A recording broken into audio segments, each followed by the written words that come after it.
this is all about blood. So what you want to think about here is what makes up blood, how does it clot, and then just the different types of blood. So let's move right along here and let's look at what the different types of things are that make up the blood. So first of all, we have these things called red blood cells. And red blood cells are easy enough to find on here because they are red. Yeah, let's do black today. Color. Okay. That's still not very good. Okay, so these are the red blood cells. We call these erythrocytes. We also have thrombocytes, which we call platelets. We'll talk about what those are a little bit later. These are all these little structures. And then finally, we have white blood cells, which we call leukocytes. And in this picture, these are the green ones. Okay. So what do we need to know in terms of what it's made up of? The first part is plasma. 55% of the blood, so more than half, is made up of this plasma, which is made up of 90% water, and then the rest of it is just these dissolved substances, so other gases, things like that, which we'll talk about in a second. And the other part of blood is the cells that we just talked about. So as you can see here from this diagram, we have over 50% is made up of our plasma, and then the rest is made up of our cells. Okay, so you take a second to write those ones down. So let's look more about the plasma. So pretty much it's water and then other stuff. So here's some of the other stuff.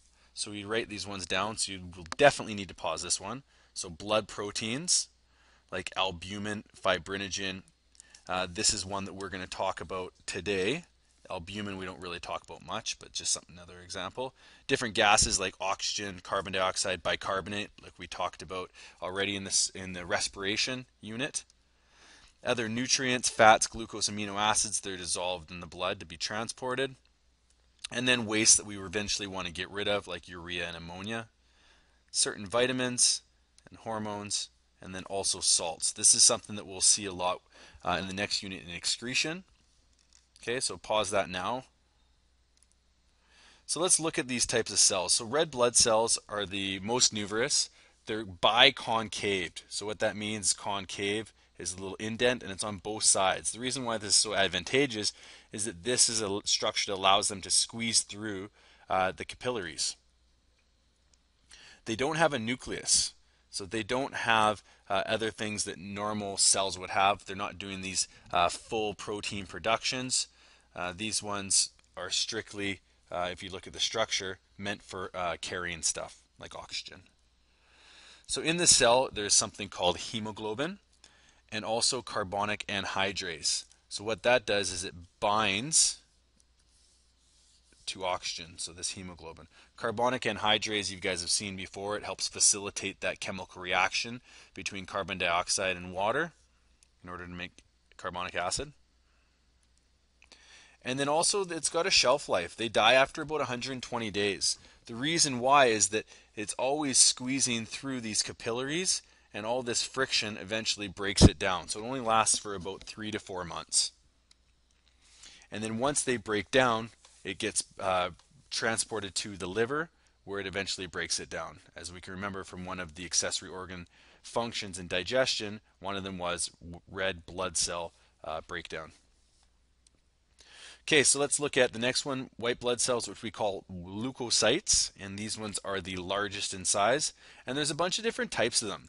As you can see down here, we're not going to really go over much on the names, but there's different types of white blood cells. These ones do contain nuclei. And the big function of these ones is not transport like it is for red blood cells. It's to fight infections. And some are phagocytic, which means that they eat the bad stuff. And some actually produce antibodies which target it. So if you took Biology 11, this will probably be fairly straightforward for you. If you didn't, you'll probably see it again in the near future.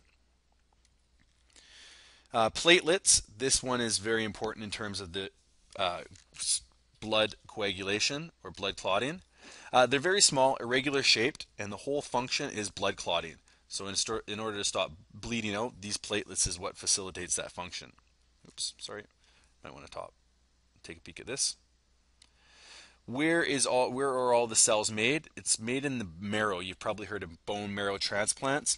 So that's in right here. It's the meat of the bone here.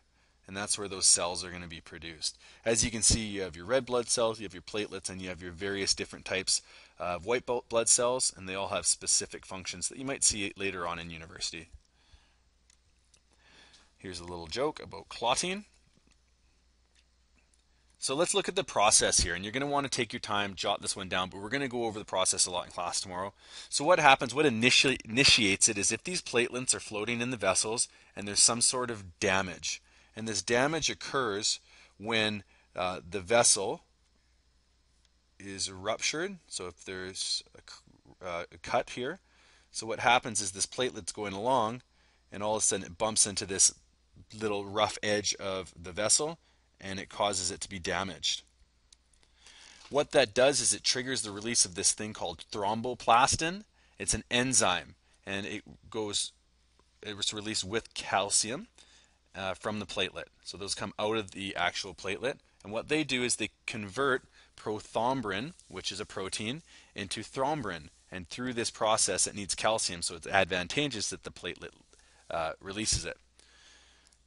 What this ends up doing is that this thrombin that was just released, or was just converted, triggers the conversion of this one called fibrinogen into fibrin.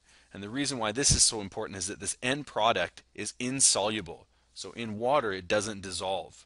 And that's important is because if you want something to block another thing, it can't just disappear.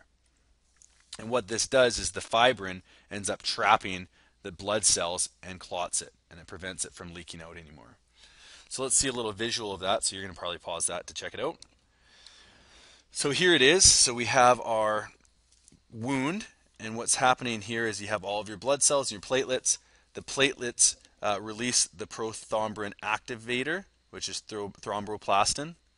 The thromboplastin converts the prothrombin into thrombin, fibrinogen into fibrin, and the fibrin causes this little mesh shape to be able to clog the actual wound. Okay, so this is something we're going to see a lot yesterday, so just get it jotted down from the previous slide. Okay, last thing that we're going to deal with here is human blood types. You guys have probably heard a lot because you probably know your blood type is either A or B or O. But each of the blood cells has something called an antigen. So this is kind of like a protein tag. And what it does is it makes sure that it is the identification piece. So if you're a foreign body, your body's going to recognize it and say it doesn't belong. If it's supposed to belong, the immune system's going to see it and say, no, you're part of the body, and just keep moving on. As you can see here, so here is your antigen, and then we also have antibodies, which we'll talk about what they do in a minute. So an antibody is this little Y-shape protein capable of identifying and binding to a specific antigen, which leads to destruction. So if there's a certain antibody out there and it matches up with an antigen on a cell, it will destroy it. So let's look at some blood typing. And no, this is not the actual universal donor. Red blood cells have antigens on them which produce different blood types. So for example, blood type A, on that red blood cell, there's a specific antigen, which is a protein, that's going to be on there. And if you have that antigen, you're going to be considered to be either AA or AO. And we'll talk about what that means in a little bit.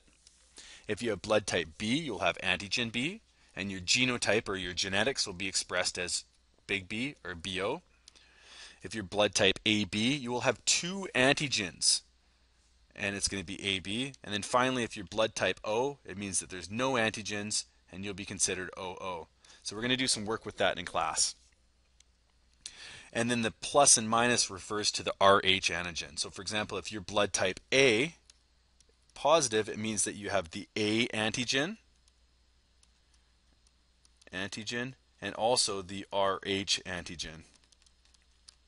Okay. So summary, what do you need to know?